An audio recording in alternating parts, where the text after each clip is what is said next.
Hi hello నమస్తే welcome to BRK money control. నేను మీ విజయ్. ఈరోజు మనతో పాటు ఉన్నారు AMFI certified mutual fund distributor Bonigala Solomon గారు ఉన్నారు. ఆయనతో మాట్లాడి మరికొన్ని విషయాలు తెలుసుకుందాం. సార్ నమస్తే సార్. నమస్తే అండి విజయ్ గారు. ఎలా ఉన్నారు? బాగున్నానండి. ఇది నా డౌట్ అనుకోండి, లేదంటే అందరి డౌట్ అనుకోండి.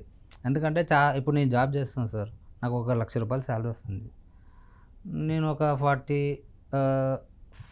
ఇయర్స్ అంటే ఇప్పుడు అయిపోయింది సార్ అంతా. అంటే మనుగడ ఇంతవరకే అని చెప్పి ఇప్పుడు కొత్తగా వస్తుందన్నమాట. అంటే 50 ఇయర్స్ వస్తే చాలు ఇంకా మన లైఫ్ అయిపోయిందని చాలామంది అంటారు. ఇప్పుడు త్వరగా ఏంటంటే ఒక 40-50 ఇయర్స్లో రిటైర్మెంట్ కోరుకుంటున్నారు చాలామంది. సో ఇప్పుడు నాకు ఒక 2 కోట్లు కావాలనుకుంటున్నాను సార్. నా శాలరీ ₹1,00,000. సో ఎందులో ఇన్వెస్ట్ చేయాలి? ఇన్వెస్ట్ చేస్తే ఏ విధంగా వస్తుంది? ఇప్పుడు చూడండి విజయ్ గారు, రీసెంట్గా మనకి మన హాస్పిటల్స్ హెల్త్లో వచ్చిన విప్లవం కారణంగా మన యొక్క లైఫ్ స్పాన్ పెరిగింది. 78 ఇయర్స్ వరకు జీవిస్తున్నారు. అయితే ఇక్కడ ఏమిటంటే యూత్కి నెలకి ₹1,00,000 సంపాదించే ఉద్యోగం కూడా సంపాదిస్తున్నారు. కాకపోతే వాళ్ళకి ప్రెషర్ ఎక్కువ ఉంటుంది. రైట్. నెలకి 1,00,000 సంపాదించే సాఫ్ట్వేర్ ఇంజనీర్స్ కానీ, డాక్టర్స్ కానీ, సైంటిస్టులు కానీ ప్రెషర్ ఎక్కువ ఉంటుంది. అందుకని వాళ్ళు ఏం కోరుకుంటున్నారంటే ఎర్లీగా రిటైర్ అవ్వాలి. రిటైర్మెంట్ అంటే అర్థం ఇక్కడ వాళ్ళ ఉద్దేశంలో జాబ్ మానేసి ఇంట్లో కూర్చుందామని కాదు. ఒక 10 ఇయర్స్, ఒక 12 ఇయర్స్ తర్వాత అన్ఫార్చునేట్గా జాబ్ పోతే కూడా ఒక ఫైనాన్షియల్ అసెట్, ఒక ఆర్థికపరమైన అసెట్ వాళ్ళ ఇంట్లో కూర్చున్నా కూడా ఆ ₹1,00,000 నెలకి వాళ్ళకి రావాలి. ఏ కష్టపడకుండా ₹1,00,000 రావాలి. Passive income. దీన్ని ఫినాన్షియల్ ఫ్రీడమ్ అంటారు. ఒక 10 ఇయర్స్ స్ట్రగుల్తో, స్ట్రెయిన్తో జాబ్ చేస్తారు. 10-12 ఇయర్స్ ఆర్ 13 ఇయర్స్ తర్వాత, ఇప్పుడు 30లో స్టార్ట్ అయింది అనుకోండి ఉద్యోగం, 40-43 వరకు వీళ్ళు 1,00,00,000, 1,50,00,000, ఒక 2 కోట్లు ఫినాన్షియల్ అసెట్. రియల్ అసెట్ కాదు. రియల్ అసెట్ ల్యాండ్స్ మీకున్నా ఆదుకోవు. అంటే అంటిల్ అండ్ అన్లెస్ అవి మళ్ళీ మీరు క్యాష్ చేసుకునే వరకు మీకు ఆదుకోవు. ఇల్లు అంటే సరే మీరు ఉండాలి, ఇల్లు సమకూర్చుకుంటే వెళ్ళండి, మనం కాదంటలేదు. మీకు ఉపయోగపడని రియల్ అసెట్స్ కంటే ఉపయోగపడే ఫైనాన్షియల్ అసెట్ని మీరు బిల్డ్ చేసుకోండి. ఎలా బిల్డ్ చేసుకోవాలి? ఇప్పుడు 10 ఏళ్లలో సపోజ్ నెలకు ₹1,00,000 వస్తుందండి వ్యక్తి. అతను నెలకు ₹1,00,000 వచ్చే వ్యక్తి ఫస్ట్ 10 ఇయర్స్లో 1,40,00,000 బిల్డ్ చేసుకోవాలంటే మనం ఇక్కడ ఏం చేస్తున్నాం అంటే ఒక 12%తో గ్రో అయ్యే ఇన్వెస్ట్మెంట్స్లో మీరు ఇన్వెస్ట్ చేస్తే 12%, అంటే బ్యాంక్స్లో ఎంత వస్తాయి? అరౌండ్ 7% వస్తాయి. అంతే సార్. పిఎఫ్ అవన్నీ కూడా గోల్డ్ అంటే ఒక 9-10% వస్తున్నాయి. ఈ సంవత్సరం ఒక సంవత్సరం గోల్డ్ ఎక్కువ పెరిగింది. ఎప్పుడైతే మార్కెట్స్ అన్సర్టినిటీ ఉంటాయో గోల్డ్స్ ఎక్కువ పెరుగుతాయి, మిగతాప్పుడు పెద్దగా పెరగవు. సో మనం 12% వచ్చే ఇన్వెస్ట్మెంట్స్లో మీరు ఇన్వెస్ట్ చేసుకుంటే, ఫస్ట్ కేస్ 1 చెప్తున్నాను నేను. 10 ఇయర్స్ ఒక వ్యక్తికి ₹1,00,000 వస్తుంది ఇప్పుడు నెలకి. 10 ఇయర్స్ తర్వాత కూడా ₹1,00,000 కావాలంటే అతనికి ఫస్ట్ ఒక ₹6,00,000ని 10 ఇయర్స్ పాటు అతను ఇన్వెస్ట్ చేసుకుంటే, ₹6,00,000ని 10 ఇయర్స్ అతను ఇన్వెస్ట్ చేసుకుంటే 12% లెక్కేస్తే అతనికి 18,00,000. ఒకటేసారి ₹6,00,000 లంసమ్ పెట్టాలి. ఒక 18,00,000 ఒకటేసారి ఇన్వెస్ట్ చేయాలి. ఒకటేసారి ₹6,00,000 పెట్టాలి. 10 ఇయర్స్ తర్వాత అది 18,00,000 అవుద్ది. 12% లెక్కేస్తే 1% అటు రావచ్చు, 1% ఇటు రావచ్చు. అది కాకుండా ₹1,00,000 వస్తుంది కదా అతని జీతం, ఒక 55,000 అంటే అతను జీవించేది ఇంకా 45,000లోనే. ఎందుకు మరి ఇంత శ్రమ తీసుకుంటున్నాడంటే 10 ఏళ్లలో ఫైనాన్షియల్ ఫ్రీడమ్ పొందడానికి. 55,000 10 ఇయర్స్ అతను ఇన్వెస్ట్ చేస్తే 12% లెక్కేస్తే అక్కడ 1,23,00,000 వస్తుంది. ఫస్ట్ ఏమో 18,00,000, ఒకటేసారి లంసమ్ వేస్తే వచ్చేది 18,00,000. తర్వాత ఇక్కడ 1,23,00,000. దీనికి ఎందుకు సార్? అంటే దానికి ఇది సిప్పు నెలకి 55,000. ₹1,00,000 వచ్చే వ్యక్తి నెలకి 55,000 ఒక 10 సంవత్సరాలు కట్టాలి. 1,23,00,000 సుమారుగా 2 కలిపితే 1,40,00,000 వస్తుంది. 10 సంవత్సరాల తర్వాత అతను 1,40,00,000 అసెట్ బిల్డ్ చేసాడు. అప్పుడు ఉద్యోగం పోయినా అతను నెలకి ₹1,00,000 అకౌంట్లో పడతాయి. SWP, systematic withdrawal plan.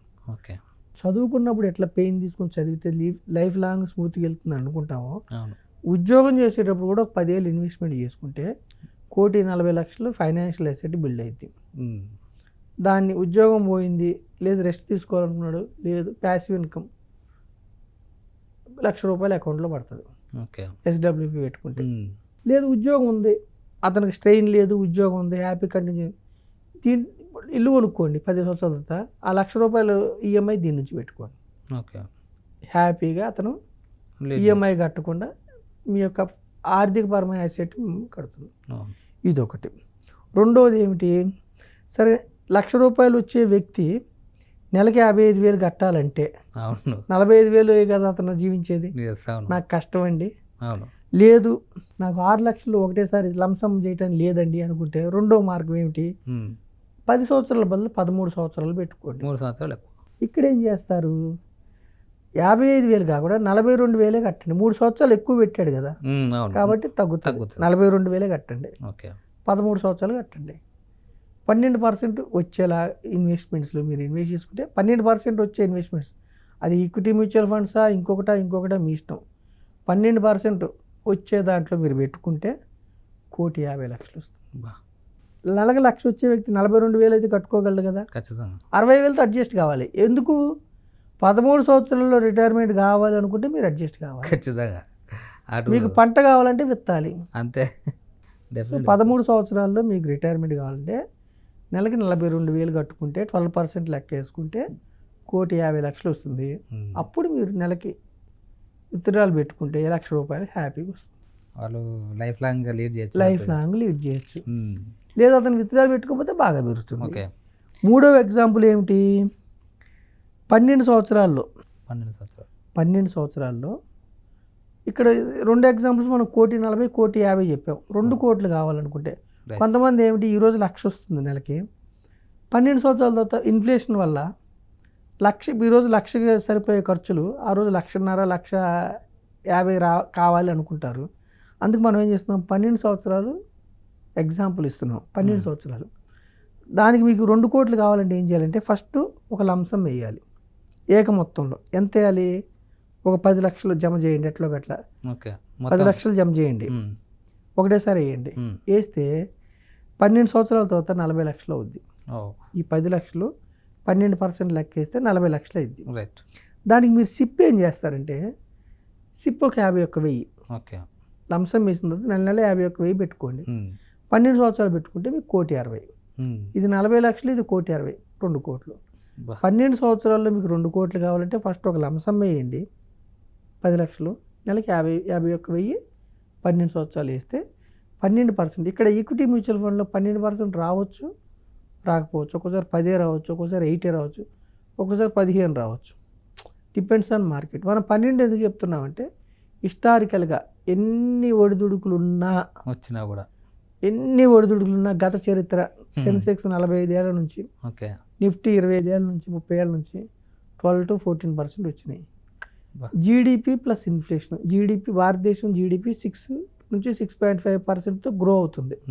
Last year 7%, అంతకుముందు 8% కూడా గ్రో అయింది. యావరేజ్గా 6 to 6.5%. ఇన్ఫ్లేషన్ గత 45 ఏళ్ళ నుంచి ఇన్ఫ్లేషన్ చూస్తే ద్రవ్యోల్బణం 7% ఉంది. ఇప్పుడు తగ్గింది, 3.54 ఉంది ఇప్పుడు ఇన్ఫ్లేషన్. అంటే ఇన్ఫ్లేషన్ ద్రవ్యోల్బణము ప్లస్ జీడిపి పెరుగుదల ఎంత ఉందో జనరల్గా ఈక్విటీ రిటర్న్స్ దీనికి అనుకూలంగా ఉంటాయి. సో మనకి 12% 14% ఎన్ని ఒడిదుడుకులు వచ్చినా బ్యాంక్ ఎఫ్డీల కంటే, సుకన్య సమృద్ధి కంటే, పిఎఫ్ కంటే, గోల్డ్ కంటే కూడా ఈక్విటీస్లో మంచి రిటర్న్స్ వస్తున్నాయి. ఇక్కడ ఈక్విటీస్ అంటే ఏ స్టాక్ పడితే ఆ స్టాక్ కాదు. మనం సెన్సెక్స్, నిఫ్టీ. సెన్సెక్స్ అంటే ఏం లేదండి, భారతదేశంలో top most 30 companies, Bombay stock, ఈ స్టాక్స్ లేకపోతే దేశం అభివృద్ధి కుంటుపడుతుంది. నిఫ్టీ కూడా అంతే. అంటే ఇప్పుడు ఈ టాప్ మోస్ట్ బ్యాంక్స్, ఈ banks top most pharma companies, అన్ని టాప్ మోస్ట్ అనమాట. సెన్సెక్స్ అంటే 30 కంపెనీస్, సెన్సెక్స్ అని కొడితే వచ్చేస్తుంది మీకు. సో మన మార్కెట్ రిటర్న్స్, ఈక్విటీ రిటర్న్స్ అనేది ఇక్కడ ప్రామాణికం ఏంటంటే సెన్సెక్స్ని, నిఫ్టీని. ప్రతి దేశానికి ఒక ఇండెక్స్ ఉంటుంది. డౌ జోన్స్ అని అమెరికాలో, చైనా మార్కెట్ వేరే, సింగపూర్ అట్లా ప్రతి దేశానికి ఒక, మన దేశంలో ఇండెక్స్లు ఏంటంటే సెన్సెక్స్, నిఫ్టీ 12 to 14%. అంటే ఒక వ్యక్తి 1,50,00,000 2 కోట్లు కావాలంటే ఒక 10 నుంచి 12 ఏళ్ళు స్మార్ట్గా ఇన్వెస్ట్ చేయాలి. ఇక్కడ ఈక్విటీ మ్యూచువల్ ఫండ్లో, డైవర్సిఫైడ్ ఈక్విటీ మ్యూచువల్ ఫండ్లో ట్రేడింగ్ లాగా డబ్బు పోదు. లైక్ దీంట్లో ఇన్వెస్ట్ చేస్తే భయం లేకుండా ఉండొచ్చు మనం. అసలు ట్రేడింగ్ లాగా డబ్బు జీరో కాదు. ఓ ఫస్ట్ థింగ్ డబ్బు జీరో కాదు. రైట్. సెకండ్ థింగ్ మీ డబ్బుని తీసుకుని మ్యూచువల్ ఫండ్ సంస్థలు పారిపోవు. సెబీ అండర్లో ఉంటాయి. వాళ్ళు మీ డబ్బులను మిస్యూజ్ చేయడానికి అధికారం ఉండదు. రైట్. ఓకేనండి, వాళ్ళకి మీ డబ్బును మిస్యూజ్ అధికారం ఉండదు. మూడవది ఈక్విటీ మ్యూచువల్ ఫండ్లో ఎప్పుడైనా వెనక్కి తీసుకోవచ్చు. మీకు నచ్చలేదు మీరు రిడెంప్షన్ కొట్టారంటే 3 రోజులు వచ్చేస్తాయి, 3 వర్కింగ్ రోజులు అంతే. మళ్ళీ దాన్ని కంటిన్యూ చేస్తారు మళ్ళీ చేసుకోవచ్చు. మీరు ఒకవేళ ఆపాలనుకున్నారు షిప్ ఆపుకోవచ్చు, ఓకే. పెంచాలనుకున్నారు పెంచుకోవచ్చు. అసలు ఇది మీరు కంపెనీస్లో ఓనర్షిప్ ఉంచుకుంటారా, కొనసాగిస్తారా, రద్దు చేసుకుంటారా మీ ఇష్టం. అంతే. ఇది ఇన్సూరెన్స్ కాదు, కాంట్రాక్ట్ కాదు, ఇది ఓకే. ఎఫ్డి కాదు, డైరెక్ట్. పెనాల్టీలు ఏముండవు. మీకు మొబైల్లో ఎంత అమౌంట్ చూపించారో అంత వచ్చేస్తాయి. అంతే. అంటే మనం ఇక్కడ ఏం చెప్తున్నాం అంటే నెలకు 1,00,000 వచ్చే వ్యక్తి 10-12 ఏళ్ళలో రిటైర్మెంట్ కావాలంటే మార్గాలు నెల వేసుకుంటే 12 ఏళ్ళ పాటు 40,000 50,000 సిప్ వేసుకుంటే 1.5 నుంచి 2 కోట్లు చక్కగా అవుతుంది. ఫైనాన్షియల్ అసెట్ అనేది ఉంటే హాయిగా నిద్రపోవచ్చు. రైట్, మీరు చెప్పినట్టు వాస్తవం సార్. హాయిగా నిద్రపోవచ్చు. రియల్ ఎస్టేట్స్ ఉంటే మనకు అక్కడికి అవసరం రావు, అవి అమ్మితేనే మీకు అవసరం వస్తాయి. అంతే కదా సార్. రియల్ ఎస్టేట్స్ ఉండాలి, ఫైనాన్షియల్ అసెట్స్ ఉండాలి. రియల్ ఎస్టేట్స్ గోల్డ్, స్థలాలు, ఇల్లులు, ఇవి రియల్ ఎస్టేట్స్, ఇవి కూడా ఉండాలి, కాంబినేషన్ ఉండాలి. ఇవి అందరికీ ఉంటాయి రియల్ ఎస్టేట్స్. ఫైనాన్షియల్ ఎసెట్ ఉన్నప్పుడు ఏమైందంటే సడన్గా అన్సర్టనిటీలో మీకు ఉద్యోగం పోతే జీవితకాలం మీరు ఎట్లా బతకాలని ఆలోచించుకునే పని లేదు. దాన్ని ఫైనాన్షియల్ ఫ్రీడమ్ అంటారు. రైట్. మీరు, మీ భార్య, మీ పిల్లలు, కుటుంబం హ్యాపీగా ఎప్పుడు వెళ్తుందంటే మీరు ఒక 10 ఏళ్ళు ఇన్వెస్ట్మెంట్ చేయాలి. షార్ట్ పీరియడ్లో 1 ఇయర్ 2 ఇయర్స్కో డబ్బు వస్తుందని చెప్పట్లో ఒక 10 to 12 ఇయర్స్ మీరు ఆకలి కొన్న పులిలాగా ఇన్వెస్ట్మెంట్ చేయాలి. ట్రేడింగ్ వద్దు, సేవింగ్స్ వద్దు, ఓన్లీ ఇన్వెస్ట్మెంట్. అదే ఎక్కడ చేయాలి? Group of companies. Group of companies కూడా ఏ companies? Top most banks, top most hospitals, top most FMCG companies, top most manufacturing companies, top most infra companies. Group of కంపెనీస్లో మీరు invest చేస్తే మీరు పార్ట్ ఓనర్ అయ్యి మీకు డబ్బును సమకూర్చి పెడతారు. డబ్బులో ఆ మహిళ ఉంది. డబ్బు మీరు ఎఫ్డి చేస్తే కూడా మీకు వడ్డీ సమకూరుస్తుంది. ఇక్కడ ఓనర్షిప్ తీసుకోమంటున్నాం. ఓనర్షిప్ తీసుకుంటే మీకు డివిడెండ్స్ రూపేనా, క్యాపిటల్ అప్రిసియేషన్ రూపేనా వస్తుంది. రిస్క్ ఉంటుందా అంటే రిస్క్, ప్రతి ఓనర్కి రిస్క్ ఉంటుంది. ఎప్పుడు కూడా ఒక కంపెనీలో ఓనర్ అయ్యారంటే ఓనర్కి రిస్క్ ఉంటుంది, ఎంప్లాయీకి రిస్క్ ఉంటుంది. ఎంప్లాయీకి జీతం గ్యారంటీ, ఓనర్కి లాభం వస్తుంది లేదా నష్టం వస్తుంది. షార్ట్ పీరియడ్లో మీకు నష్టాలు వస్తాయి. లాంగర్ పీరియడ్లో ఇండెక్స్ ఫండ్స్ కానీ, ఈటీఎఫ్స్ కానీ, డైవర్సిఫైడ్ ఈక్విటీ మ్యూచువల్ ఫండ్ తీసుకుంటే మనం ఎక్కువ ఏం చెప్పట్లా, 10 to 12%తోనే మీరు 1.5 2 కోట్లు మీరు ఒక టార్గెట్ చేసుకుంటే నెలకి 1,00,000 నుంచి 1,50,000 మీకు హ్యాపీగా 10-12 ఏళ్ళ తర్వాత హ్యాపీగా 1,00,000 నుంచి 1,50,000 వస్తే రెస్ట్ ఆఫ్ ది లైఫ్ మొత్తం మీరు ఒకరి దగ్గర చేయి దాచకుండా, పిల్లల దగ్గర చేయి దాచకుండా, బంధువుల దగ్గర చేయి దాచకుండా దొరబాబులాగా మీరు హ్యాపీగా జీవించవచ్చు. మన ఎపిసోడ్ ద్వారా నేను ప్రజలకి అవేర్నెస్ ఇస్తున్నాను. Thank you so much sir. అంటే చాలామందికి ఫైనాన్షియల్ ఫ్రీడమ్ అనేది చాలా అవసరం ఇప్పట్లో. అది ఎంత జాబ్ చేసినా కూడా అక్కడికే ఉంటుంది. సో మనకు ఫ్యూచర్ ప్లానింగ్ అంటూ ఉండాలి. మీరు చెప్పినట్లు ఇప్పుడు 2 కోట్లు కావచ్చు, లేదంటే 3 కోట్లు కావచ్చు, వాళ్ళకి ఒకవేళ కావాలనుకుంటే మాత్రం సో ఈ విధంగా చేస్తే వాళ్ళ లైఫ్లో వాళ్ళకి ఫైనాన్షియల్ ఫ్రీడమ్ ఉంటుంది, వాళ్ళ ఫ్యామిలీ సెక్యూర్గా ఉంటుంది. సో వాళ్ళకి ఎలాంటి ప్రాబ్లమ్స్ రాకుండా కూడా మనకి ఇది సేఫ్గా ఉంటుంది. Yes, right. Thank you so much sir. Thank you so much. Thank you అండి విజయ్ గారు.